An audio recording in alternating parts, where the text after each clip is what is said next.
Hi friends, welcome back to our channel PSR. Good evening friends ఈ వీడియోలో మనం గుంటూరు డివిజన్లో ఇప్పటి వరకు వర్షపాతం ఎంత నమోదైంది దాని గురించి అయితే ఈ వీడియోలో తెలుసుకుందాము.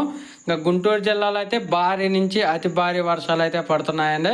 ఇంకా తుళ్ళూరులో వచ్చేసి 118 మిల్లీమీటర్ల వర్షపాతం పడింది. తుళ్ళూరులో తాడికొండలో వచ్చేసి 104 మిల్లీమీటర్ల వర్షపాతం, పెరంగపురంలో 70.6 మిల్లీమీటర్ల వర్షపాతం, మేడుకొండూరులో 64.6 మిల్లీ వర్షపాతం, గుంటూరు వెస్ట్లో 88.6 మిల్లీమీటర్ల వర్షపాతం, గుంటూరు ఈస్ట్లో 96.4 మిల్లీమీటర్ల వర్షపాతం, పెదకాకానిలో 88.6 మిల్లీమీటర్ల వర్షపాతం, వట్టి చేరుకూరులో 63.8 మిల్లీమీటర్ల వర్షపాతం, పత్తిపాడులో 62.6 మిల్లీమీటర్ల వర్షపాతం, పెదనందిపాల్లో 39.4 మిల్లీమీటర్ల వర్షపాతం అయితే నమోదైంది.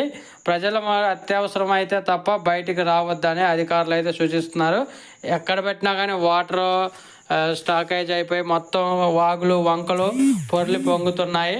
ఓకే ఫ్రెండ్స్, వీడియో నచ్చితే లైక్ చేయండి, షేర్ చేయండి, కామెంట్ పెట్టండి. అలాగే మీ ఏరియాలో ఎక్కడ వర్షం పడుతుంది అనేది కామెంట్ రూపంలో తెలియజేయగలరు. Thank you for watching.